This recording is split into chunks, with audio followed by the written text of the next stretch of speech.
Anyone has any other questions, you can put it in the chat box. For now, it is time to begin.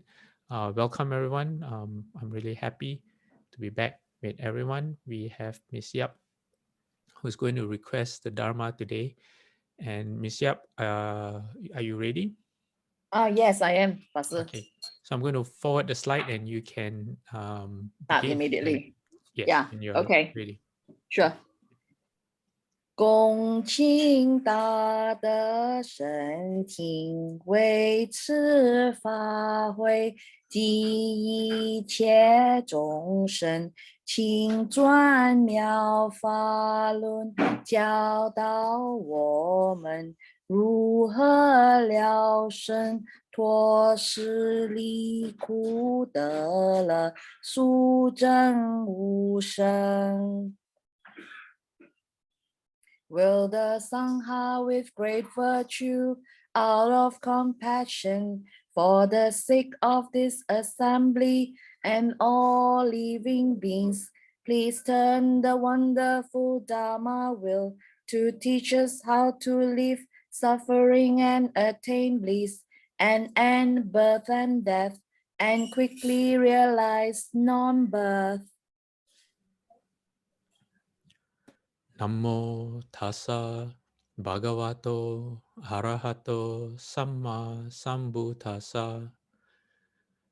Homage to the blessed, noble, and perfectly enlightened one. Namo saranto sucheto ye alahati sanmiao sanputo che. Wu shang shen shen wei miao fa. 百千万劫难遭遇，我今见闻得受持，愿解如来真实义。Supreme and wondrous Dharma, subtle and profound, rarely is encountered, even in a billion eons. But now we see and hear it, and accept it reverently. May we truly understand the Buddha's actual meaning. Hello, everyone. Welcome back to our exploration of the Sutra of the Merit and Virtue of the Past Vows of Medicine Master Vaidurya, like Tathagata, or as we commonly refer to the Medicine Master Sutra. As usual, we will begin by reciting the Buddha's name 7 times. And today we're going to revisit the Sutra. And after we recite the name 7 times, I'll explain why. Okay, I'm going to invite everyone in joining me in putting my palms together while I just do one piece of housekeeping. Okay, we don't need video for everyone who's joining us. We don't need video, and if you have your video on, you can stop sharing video. It makes it a lot easier for me when I post the video, our recordings onto YouTube. I don't have to worry about cropping out anyone's video feed. Okay, thank you. Okay, Namo, quelling disasters, lengthening life, medicine master, Buddha. Namo, quelling disasters, lengthening life, medicine master, Buddha. Namo, quelling disasters, lengthening life, medicine master, Buddha. Namo, quelling disasters, lengthening life, medicine master, Buddha. Namo, quelling disasters, lengthening life, medicine master, Buddha. Namo, quelling disasters, lending life. Medicine Master Buddha Namo, quelling disasters, lending life. Medicine Master Buddha, Medicine Master does come one. Medicine Master does come one. Medicine Master does come one. Medicine Master does come one. All right. So before most of you join us, there were a few of us, and as usual, always ask if anyone has any questions. If you have any questions, you can type it into the chat box. It can be any question. It can be questions on anything regarding the Dharma. It does not need to be related to the Medicine Master Sutra. Okay, so if you look at the chat box, you see that Ron already has a question. Type into the chat box. If you have a story or you have something interesting that is relevant to the Dharma, and you feel that it is worth sharing, that it will benefit people or it will strengthen their resolve in practicing, um, or you did something that you're happy and it has to do with the Dharma, then let me know. Okay, either you unmute your mic, you let me know, or you type into the chat box, and then we can share that with everyone. Okay. For now, let me end this slideshow and let's get to the Medicine Master Sutra. Okay. It's been so long since we've been discussing the sutra and revisited the sutra. So I thought that it might be a good time to go back to the sutra, because we've only done very, very few pages of the sutra, although we've been having this exploration for what, it's been over a year now, I believe. And the reason why we are taking so long is because I'm using the sutra as a vehicle to introduce very, very important topics that the Buddha taught in the fofa, in the in Buddhism, like how to practice and all that. So on the other hand, we could go through the sutra very quickly. In general, that will give you a general understanding of what the sutra is about, but it may not really give you a good understanding of how to practice or what Buddhism actually means. So what I'm choosing is to go slow, but to go deep. I hope everyone can appreciate or agree. So now, if you look at your screen, we have the beginning of the sutra, right at the beginning. And why am I reintroducing the sutra text? I'm not going to explain. I'm just going to read the sutra text right up to where we stop. Think of it this way: it's like, in your house or in your room, um, there might be a closet, there might be a box or boxes, or say a drawer that you haven't really opened in a long time. Okay, it could also be, say, old photographs that you are familiar with, that it is there, or you might have forgotten what's there, like, especially like a drawer. Sometimes you discover. So this is going to be a rediscovery of something that's familiar to us, but we have not paid attention to in a long time. So like an old photo book, you open it up, it's photographs you've seen before. You might have forgotten about it, or you might remember, but seeing it brings back, triggers memories. Hopefully, in this case of the sutra, it triggers insights. And as we go through, you can read it silently with yourself or along with me. And if you have any fresh insights and you want to share, I would be very happy if you would do so. Okay, so as I read this, I'm going to be putting my palms together. Thus I have heard. At one time, the Bhagavan was traveling through various lands to teach living beings. He arrived at Vasali and stayed beneath a tree from which music resounded. With him were 8,000 great bhikkhus or bhikshus and 36,000 bodhisattvas mahasattvas, also kings, ministers, brahmans, lay disciples, gods, dragons, and the rest of the eightfold division, beings both human and non-human. The immeasurable great multitude respectfully surrounded him, and he spoke Dharma for them.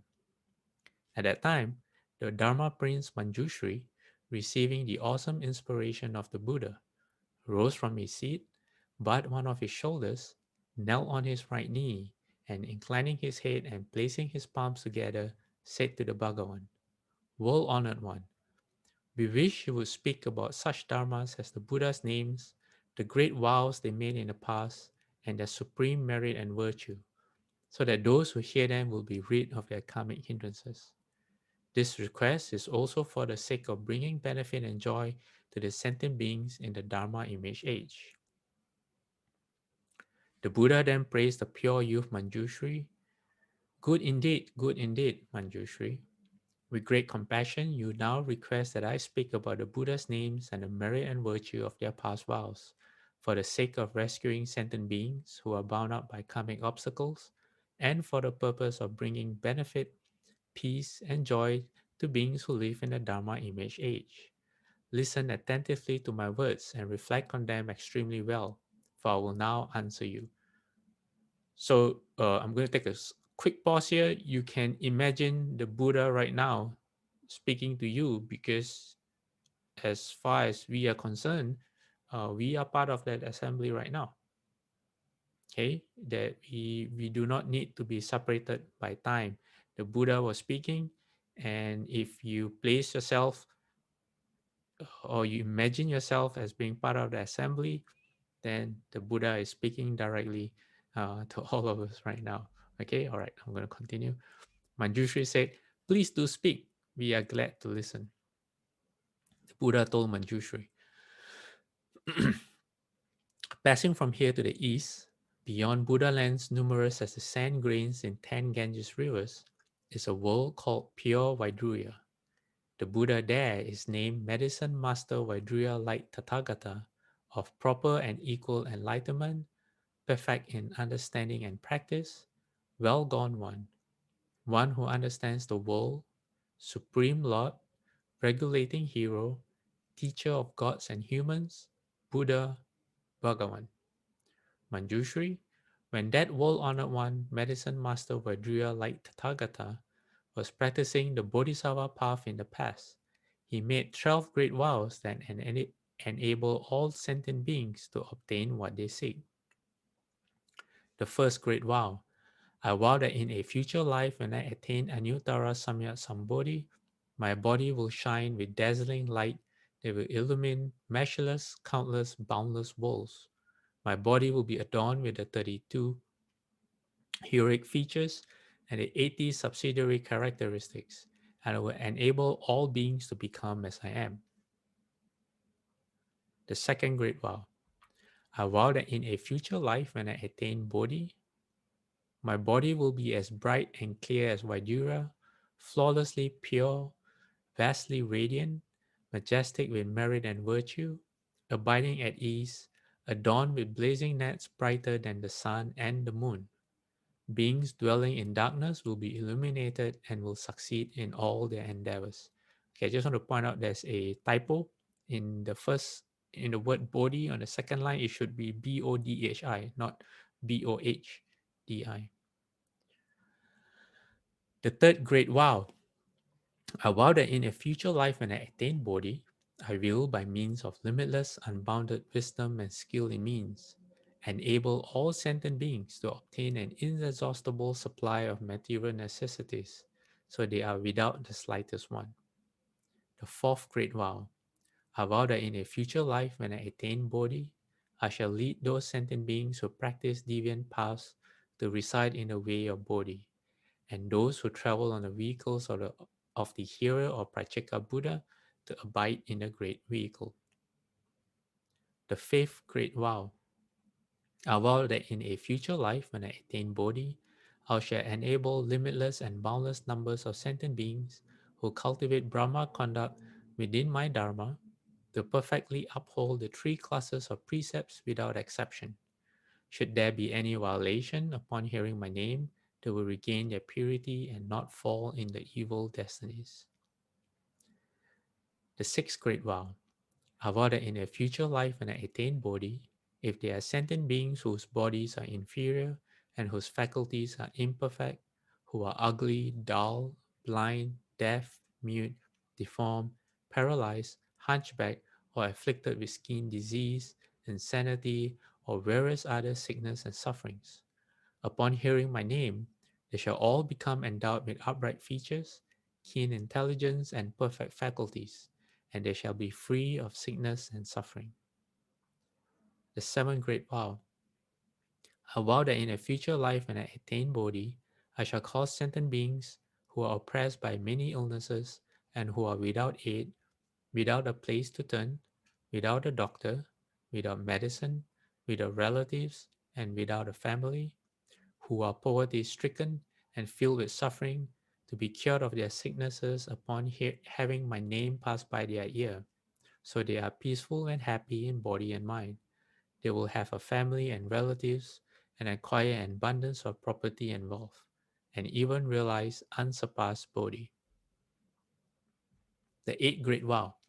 I vow that in a future life when I attain Bodhi, if there are women who give rise to a deep loathing for their female body and wish to renounce it because they are oppressed and disturbed by excuse me and disturbed by the myriad suffering of being female, upon hearing my name, they will turn from women into men who are replete with male features and ultimately realize unsurpassed Bodhi.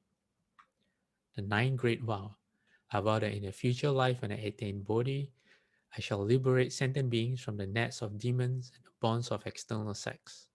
If they have fallen into the dense forest of evil views, I shall lead them to have proper views and to gradually cultivate the practices of bodhisattvas so they will quickly realize unsurpassed, proper, and equal Bodhi. The 10th great vow.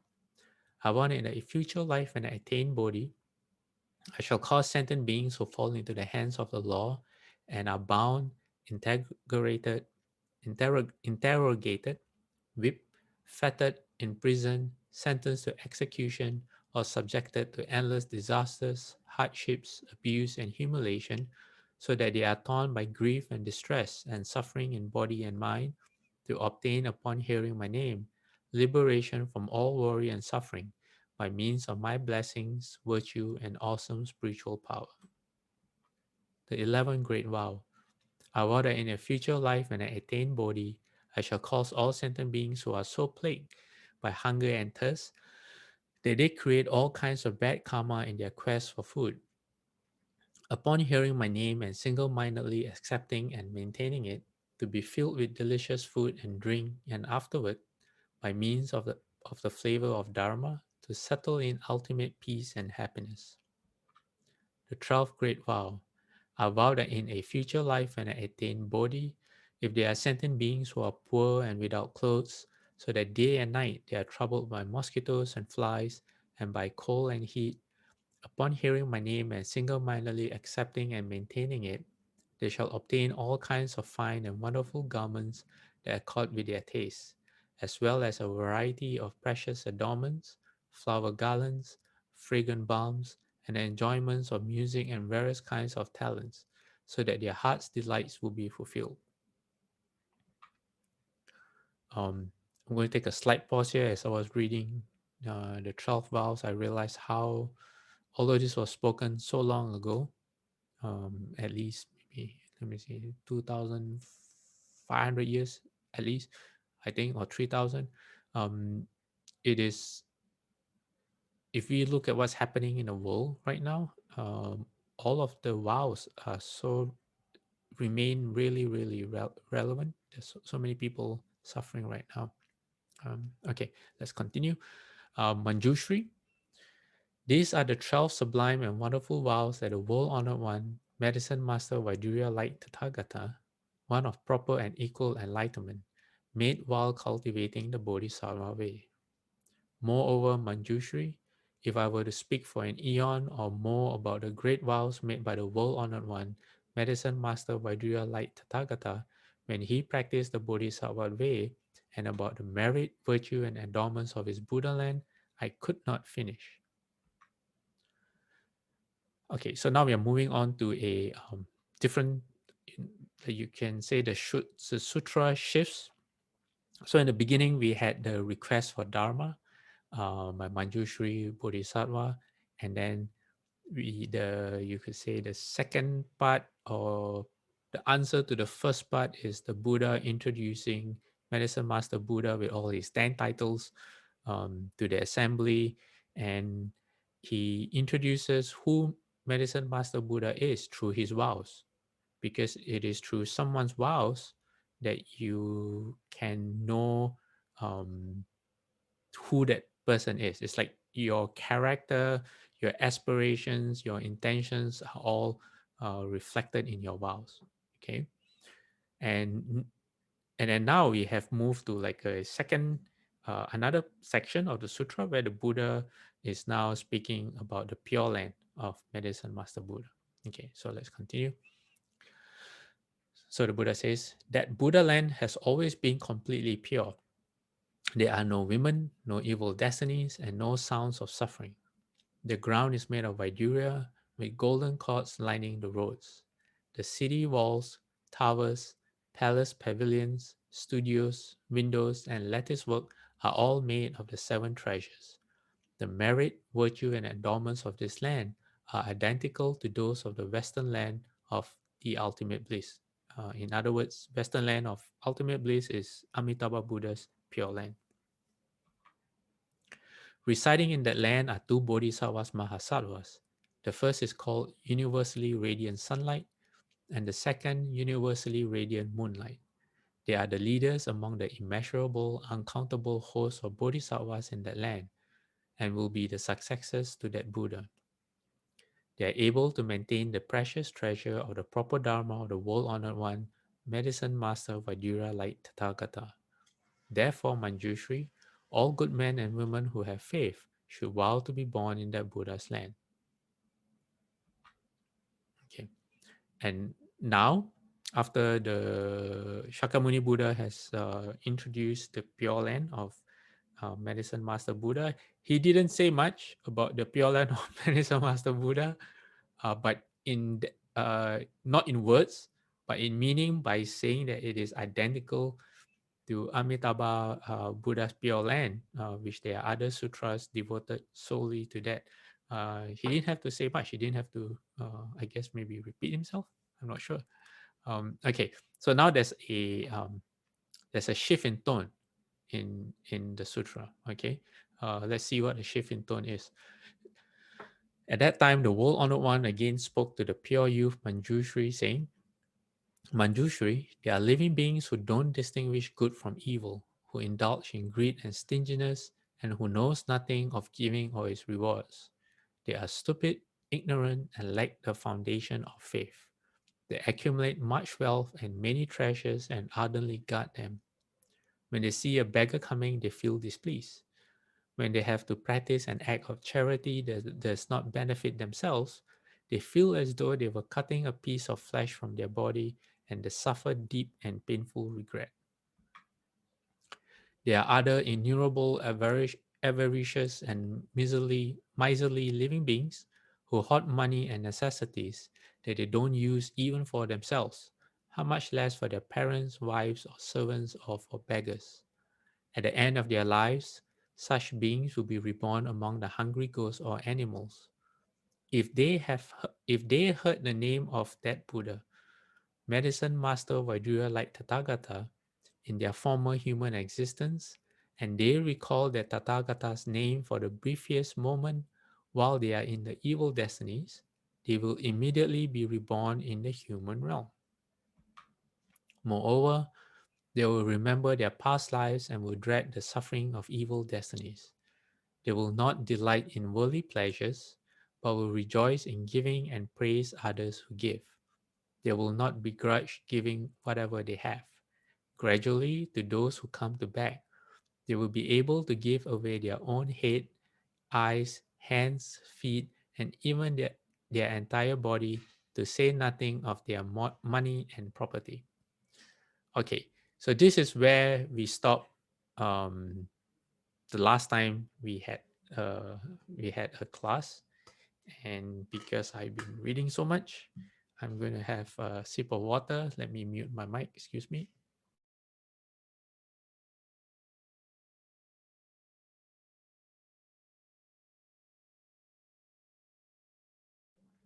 And I'm back. Okay. So that's where we left off. And so this part of the sutra is now um, has now got to do with the Buddha, Shakyamuni Buddha, describing the um, all the various bad habits that living beings have. Okay, and the repercussions of those bad habits. For example, this section that we just read is about being greedy and being stingy and the repercussions of that. However, um, even if a person were to fall into the three evil destinies, which is the realm of animals, the realm of hungry ghosts, and the hell realm, Shakyamuni Buddha explained that if they are able to recall the name of Medicine Master Buddha, of which they have heard before when before they fell into the three evil realms, then they can be safe. That's what Shakyamuni Buddha said. So for today, we will move on to. We are still in the same section where Shakyamuni Buddha is uh, uh, bringing up all the our unwholesome habits that we have, that human beings, living beings have, and the benefits of developing affinities with Medicine Master Buddha. Okay, so let's move on to section of text for today. Begins here. It says the Buddha continues saying, moreover, Manjushri, there are beings who, although they study under the Tathagata, nonetheless violate the sila. Others, although they do not violate the sila, nonetheless transgress the rules and regulations. Others, although they do not violate the sila or rules and regulations, nonetheless destroy their own proper views. Okay, uh, you see a word there, sila, S-I-L-A. What is that? Sila is Sanskrit for precepts. You in our translation, sometimes we precepts. What do precepts mean? Precepts means virtue or the strength of your character, as as defined by what the Buddha taught us. So sila means precepts, the code of morality. And then the Buddha talks about rules and regulations. Rules and regulations, you can say they are similar part of precepts. Like when you go to a certain place, like a monastery, there are certain things that you shouldn't do. Um, so there's our rules and regulations. And then the Buddha talks about proper views. So once we finish this section for today, we are going to explore like how in the last few classes we explore the concept of giving, because now we can understand how important giving is. We will also do the same for precepts. All right, but we haven't finished this part of the sutra yet. So let's go back to the sutra. So the Buddha continues by saying, others, although they do not destroy their own proper views, nonetheless neglect learning, so they are unable to understand the profound meaning of the sutras that the Buddha speaks. Others, although they are learned, nonetheless give rise to overweening pride. Overshadowed by overweening pride, they justify themselves and disparage others, slander the proper Dharma, and join the retinue of demons. Okay, we'll go on to the next slide before we'll revisit this entire section. Such fools act on their misguided views and further cause immeasurable millions of beings to fall into pits of great danger. These beings will drift endlessly in the realms of the hells, the animals, and the ghosts. But if they hear the name of medicine master Vaidurya like Tathagata, they will be able to renounce their evil practices and cultivate wholesome dharmas and thereby avoid falling into evil destinies. If those who have fallen into the evil destinies because they could not renounce their evil practices and cultivate wholesome dharmas, by the awesome power of the past vows of that Tathagata, get to hear his name for only a moment, then after that they pass out of that existence, they will be reborn again as human beings. They will hold proper views and will be ever vigorous. Their minds will be well regulated and joyful, enabling them to renounce their families and live the householder's life. They will take up a, I think there's a typo. They will take up and maintain study of the Tathagata's Dharma without any violation. They will have proper views and erudition. They will understand profound meanings and yet be free from overweening pride. They will not slander the proper Dharma and will never join the ranks of demons. They will progressively cultivate the practices of bodhisattvas and soon bring them to perfection. Okay, let's go back a few slides so we can have some explanation. Okay, so we've gone through this slide where the Buddha talks about people who um, violate the precepts or we break rules or regulations, meaning things you're not supposed to do, but you do it anyway. And we that affects our proper views. We take what's wrong for right and what's right for wrong. And then the Buddha says there are some people who they hold, they have proper views, but they don't really learn. So they can't really explain the meanings of the sutras.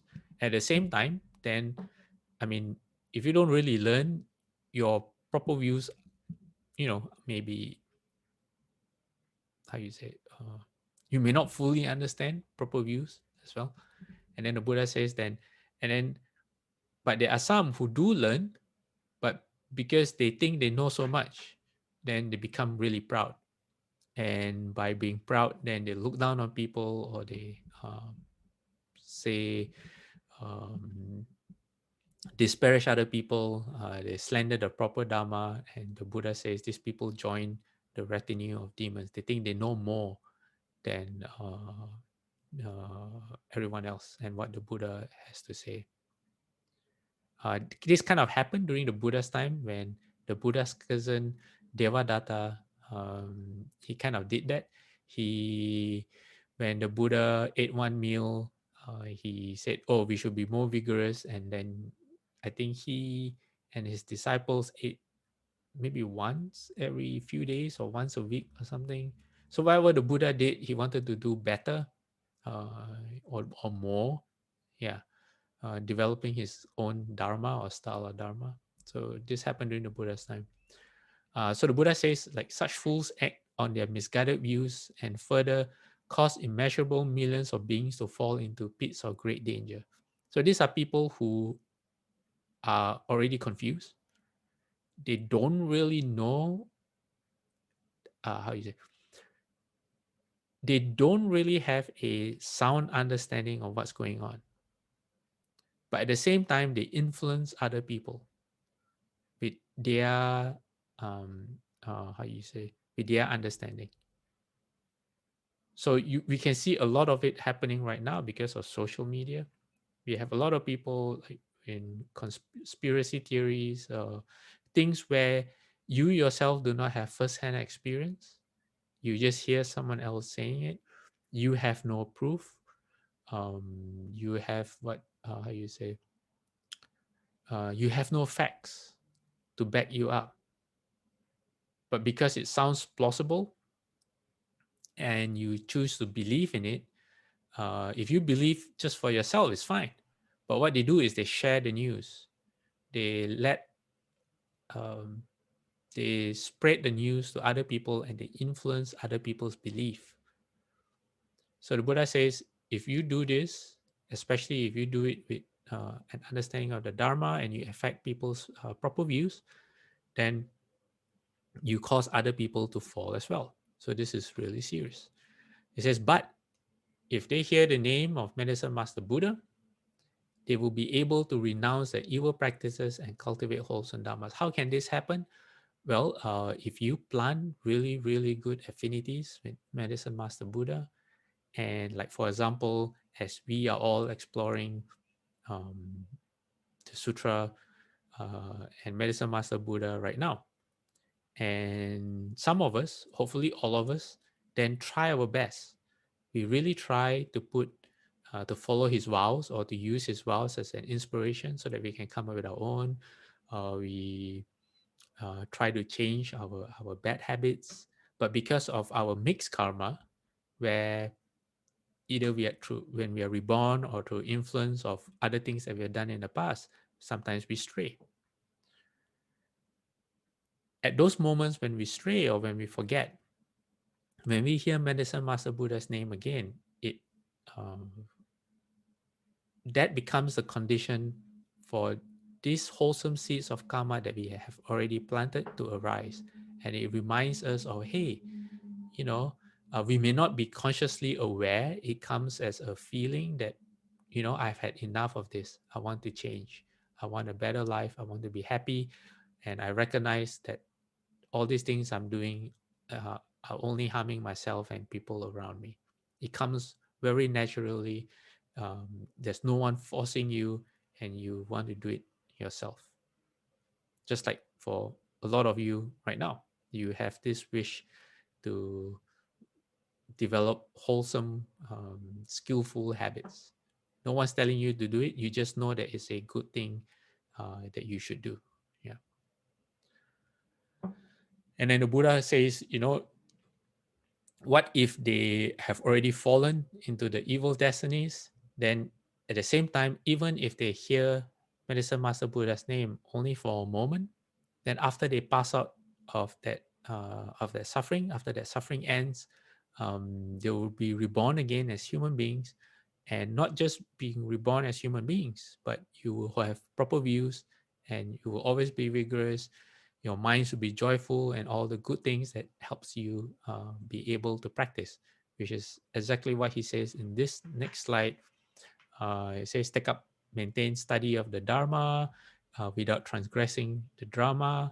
The Dharma, you have proper views, you have good erudition, which means that you are able to explain your lifestyle to people, your lifestyle that follows the Dharma to anyone who asks. You don't have to use big Buddhist words.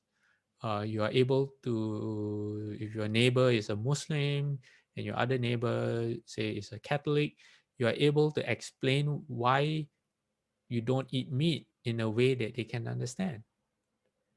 You are able to explain to your children why you do the things they do in a way that inspires them, and they want to follow you. So people understand why because you understand why you do those things, you are able to explain to people in a way that connects with their hearts and their minds. Okay. Um, all right. So for today, that is the segue to our discussion on the precepts. Okay. Um, but before we move into the precepts, I'm going to ask again, does anyone have any questions? It doesn't have to do with it doesn't need to be directly related to Medicine Master Buddha Sutra. It can be any questions regarding Dharma. Either unmute your mic and ask, or you can type it in the chat box. And just as I'm saying this, I'm looking at the chat box. Julie just sent something in. Let me take a quick minute to read.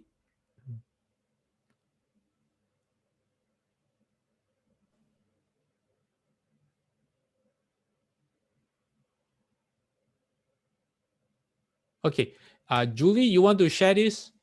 I will give you maybe 5 minutes towards the end of class, and then you can share. Are you okay with that?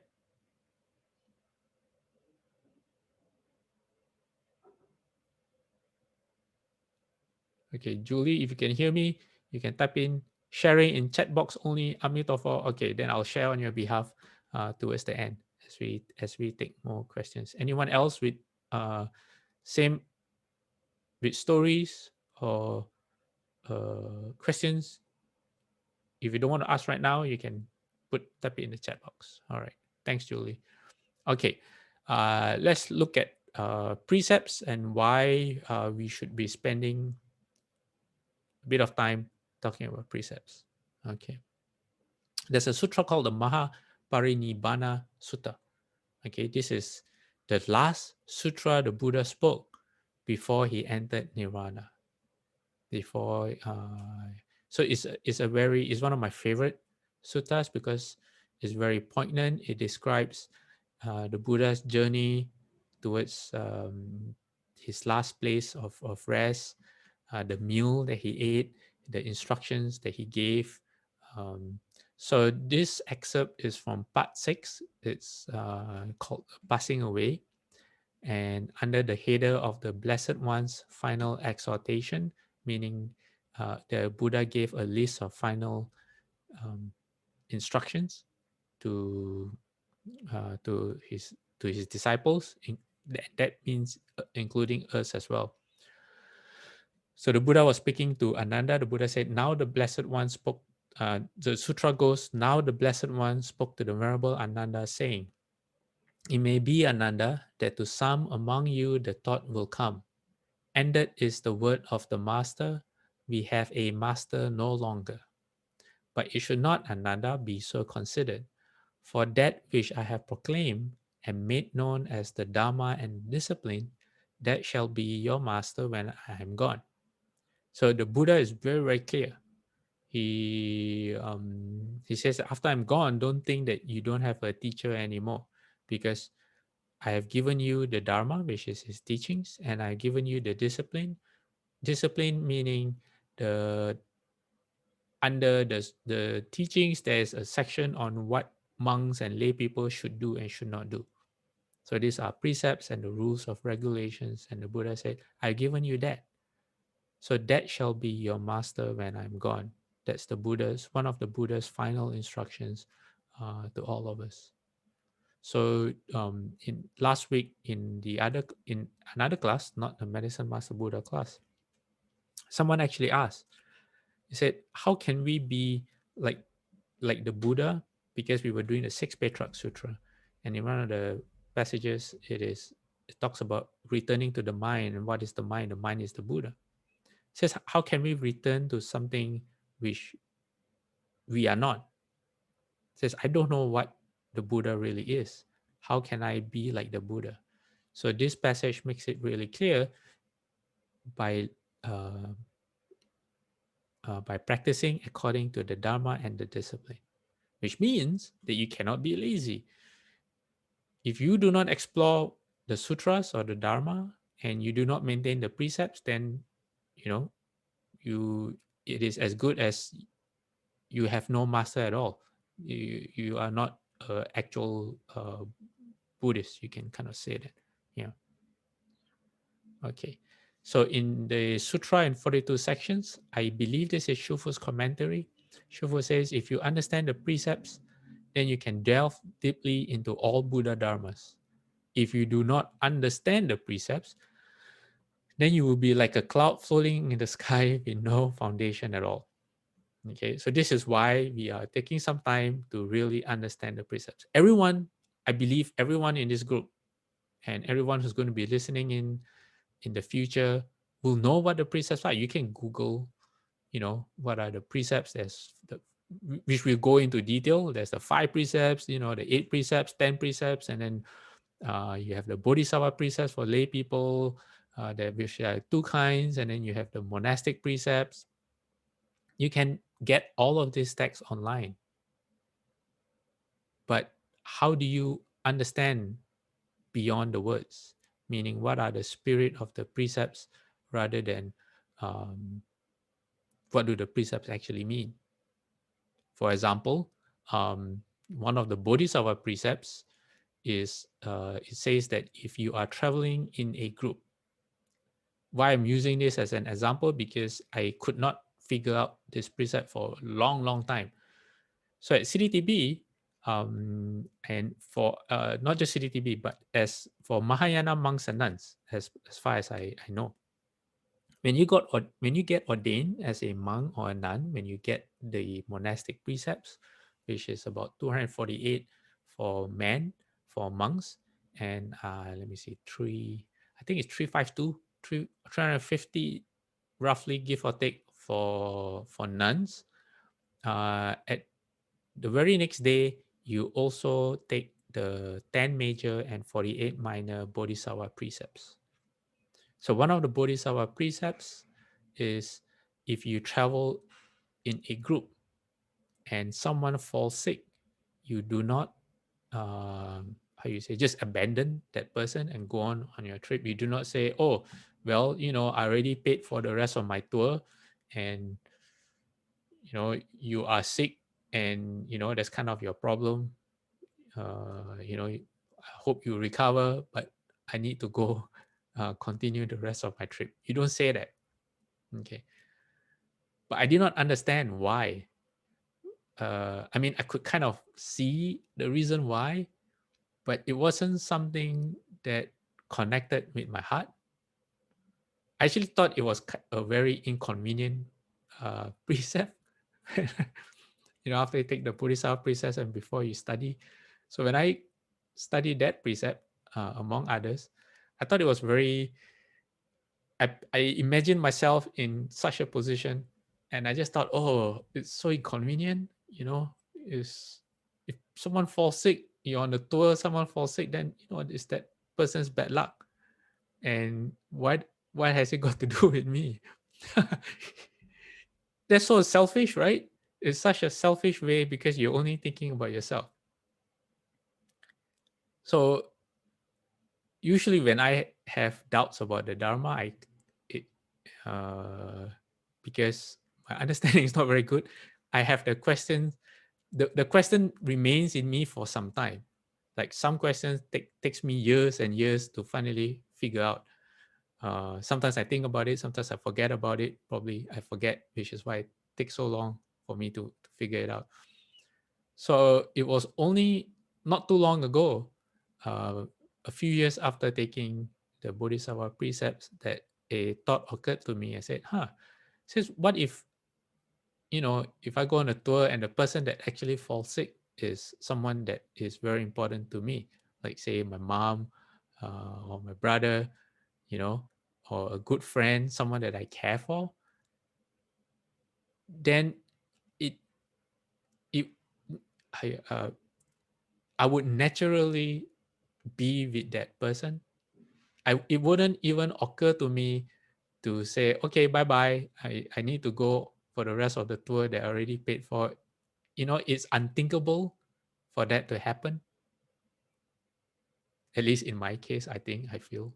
So then I realized, so that's what the precept is all about. The Bodhisattva precepts, the intention of taking the Bodhisattva precepts is so that you can become a Buddha. The cause and the effect. The cause of taking the Bodhisattva precepts is so that you can become a Buddha. So if you don't have any intention of becoming a Buddha or Bodhisattva, then the precepts are pretty much useless to as far as your intention is concerned. So when I saw it from that perspective, then I realized, that precept really makes sense. But it only makes sense if you try to engage with the precept. If you try to figure things out, if you try to understand from your own perspective, not from anyone else's perspective, but from your own. And that can only happen when you investigate using the precept as a, I don't know, like a mirror or something. You start investigating yourself. So my investigation was kind of like, what's wrong with me? Then I realized, because I'm selfish. I make distinctions between people I care for and people I don't care for. And that's not a bodhisattva. That's not how you become a bodhisattva. So the precepts are there as a mirror to reflect your own uh, character or your personality or your selfishness or generosity, whatever it is. It reflects you for who you are, and it tells you, okay, Well, if you want to become a Buddha, then you got to work on your shortcomings. Then you got to start working on treating, um, learning how to view, how you say, change your view about people who you don't care about, and figure out a way that you care about their well-being, because that's what a bodhisattva does. You look at Medicine Master Buddha's vows, he cares so much. He cares especially for people who nobody cares about. You know, if you revisit most of his vows are all about people everyone else doesn't care about, or they have no one to care about for them. Um, so that's the intention behind the Bodhisattva precepts. It is to uh, to show you what you need to improve, not what, yeah, show you what's wrong with you, but not that what's wrong is bad, and the opportunities for you to practice and slowly, uh, you say, develop the wholesome habits that you need. Yeah. So this is why understanding of the precepts is very important. You can maintain the precept. For example, I can be on a tour, someone falls sick, and I can just, strictly maintain the precepts. I stay back and help this person, but in my heart, I'm very unhappy. In my heart, I'm just thinking about all the wonderful places and food that I miss, you know, and thinking that, oh, this precept is so inconvenient, or I fool myself into making myself happy maintaining the precepts, but in reality, I'm not. And I'm maintaining the precepts in terms of the letter, but I'm totally missing the spirit and the heart of what the precepts are trying to do, which is to develop that compassion and kindness that you have, the potential for kindness and compassion that you have, so that you can become a bodhisattva. Okay. All right. So we have a few minutes left. Okay. So this is why understanding the precepts is important, because it transforms how you relate to the precepts. Okay. All right. Um, okay. So Ron has a question. His question is about dogs, because there was a question. Someone asked Shufu, they say they really want a dog, and Shufu's answer was, they say, you may raise whatever kind of animal you want to become in the future. So Shufu has answered this question in different ways, according to my memory. One is that Shufu says, if you have pets, then wherever they go, you end up following them in the future. And then now Shufu is saying that if you can raise whatever animals you want if you want to become that kind of animal in the future. So how I understand this is, when I used to have my family, we used to have pet dogs before, when I was growing up. And in my I remember one dog, her name is Shasha, and I was very, very close to that dog. Even now, I still have memories of that dog. She was very smart. I could play hide and seek with her. She knew what to do.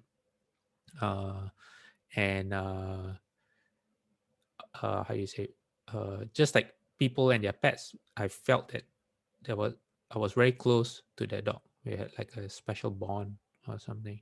So until now, it's been what, maybe I was 15 years old at the time. 15. It's been 30 years, and I still think about that dog. Okay, so we tend to be really close to our pets, especially pets with, like maybe not the goldfish, because they're like a different kind of, they don't really exhibit the kind of emotion, but like dogs, cats, people generally can get really, really close and develop very, very strong karmic affinities with um, with this kind of animals. These karmic affinities that you develop are no different from the karmic affinities that you develop with your wife, with your children, with your co-workers, with your enemies. They're the same. So I think what Shufu is saying is that, well, you get really, really close to a certain kind of animal and you develop that kind of karmic affinities, then that could happen. Shufu can say, I don't know, but I can imagine how that can easily happen. You just follow along. So there's a story called the six kinds of relatives in the pot, where there was this monk in China. I think he was a Petrarch or something. I have to find out the details. But he was traveling and he saw a wedding, and he came up with a poem on the spot. He said, "Oh, the son is beating the father. Uh, the six kind of relatives are in the pot. The daughter is chewing on the mother's leg, and you have chickens and hens sitting on the sofa or something like that." And then he explained that the drum that the boy was beating came from a donkey who was the boy's father in the past life. And then the meat that the girl was eating was the girl's mother from a past life who was reborn as an animal. And then as they were cooking the wedding feast, they were all the animals that they were cooking used to be everyone, all the humans, cousins and aunties and uncles, the six kind of relatives from past lives. And the people who are eating them now were kind of connected through their karmic affinities. So Ron, your question and about Shufu's answer kind of reminded me of that question. The affinities we develop with living beings who are close to us, and I use the word living beings, not just human beings, tend to bring us back together again and again and again. Sometimes they follow us, sometimes we follow them. I saw a picture on the internet. This person who had a dog, the dog died, and then his baby was born. I don't know how long after, and he said the dog came back as my baby, and his proof of that was that the dog on the left paw had a birth. The fur on one spot just above the paw was a patch of different color, and when his son was born, on the same part of the son's left hand, the skin had the same mark of a different color, something like that. So he said, "Oh, this is my son reborn." I don't know. I won't think too much into that story. It's just something I found on the internet, but it's something to consider. Um, okay. So Shufu recommended that we don't raise pets, basically. Yeah, if you already have a pet, you try your best to care for the pet. Don't get too attached. We shouldn't get too attached anyway to anything. But Shufu did recommend that we do not raise pets like cats and dogs. Yeah. Um, you have a further question, Ron? No, thank you for answering that question. I was wondering about, I don't have pets anymore, but that I was really surprised when the Venerable Master uh, made that, made that statement. So I needed to get a clarification, and you answered my question. Thank you. Okay. Yeah, it's really hard because there's, the trend now is to have pets, and people get really close to their pets for companionship, and they for is there are a lot of emotional therapeutic reasons and all that, and unless they are Buddhist or they're asking it in a very sincere way, we shouldn't go around telling people not to have pets because Yeah, they will not understand. actually, there are family members, um, like our niece, and they're close to us, and like this one person, really has a lot of pets, dogs, cats, rabbits, and multiple ones, and we don't know how to say it. I mean, I don't know how to say it to them. I just keep my mouth shut. But from what I from what your answer is, and from what the Venerable Master said, um, I wish I knew how to say it to them. That they shouldn't get too close to their pets. One good thing about sharing the Dharma is unless people ask you, don't share. Okay. Yeah. Okay. Thank you. That's why the Dharma has to be requested before spoken. Yeah. Unless your erudition is so good that you are and you understand the other person so well that you can do it in a way that it doesn't come across as Dharma. You're not preaching, and um, it doesn't backfire on you, and the person listens to you because of positive affinities. But most of us are not able to do that, which is why we have the Bodhisattva path. We have the wish to want to help people, like yourself, Ron. You have the wish to help your relative, but because we lack the necessary skills and wisdom to do so, that's what the entire Bodhisattva path is all about. Being able to carry out, to back up our intentions of wanting to help people. Yeah. Uh, okay, so we are over 5 minutes, and because of that, I will copy and uh, uh, Julie's what you call um, Julie's story about ants, and we will share it next week. Okay. All right. Okay. Let us dedicate merit. Let me add this slideshow.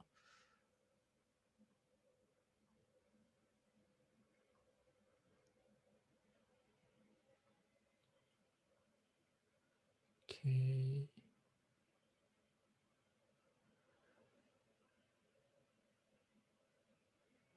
All right. Dedication of merit. Okay, is everyone ready? May every living being our minds as one and radiant with light share the fruits of peace with hearts of goodness, luminous and bright. If people hear and see how hands and hearts can find in giving unity, may our minds awake to great compassion, wisdom, and to joy. May kindness find reward. May all who sorrow leave their grief and pain. May this boundless light dispel the darkness of their endless night. Because our hearts are one, this world of pain turns into paradise. May all become compassionate and wise. May all become compassionate and wise. Okay, don't go yet. We haven't bowed yet. There are two things that I forgot to do in the beginning, which was to greet all the Buddhas, the Bodhisattvas, Venerable Master, and all good knowing advisors to and welcome them to today's class. So I'm better late than never, so I'm doing it now. And also, I should have said this before we did dedication of merit. One of our group members, Sachal, I hope I pronounced his name right. Sachal has uh, gotten COVID in the last few days, the last 1 week. And I think it's affected him pretty badly. He's in Mumbai, India. And so if you want to uh, include Sachal in your dedication of merit, or although we formally have done it, but in your hearts you can do it again, so that we all wish Sachal a speedy recovery from COVID. Okay, we have a question, final question. When we read the Medicine Master Sutra, can we dedicate it to a family member? Yes, of course. Yes. In your heart, you wish that all the benefits of the sutra can go to them, that they can hear Medicine Master Buddha's name and practice, and just in case anytime if they ever fall in the future, one of their future lives, then they can be safe. You can do it with that intention. Okay, so let's bow to the Buddhas and Venerable Master. So we're going to bow 3 bows to the Buddha. First bow. Second bow.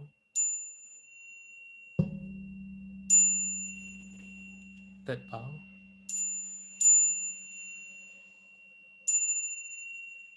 Half bow. Bowing respect to the verbal master.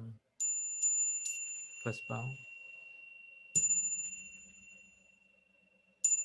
Second bow.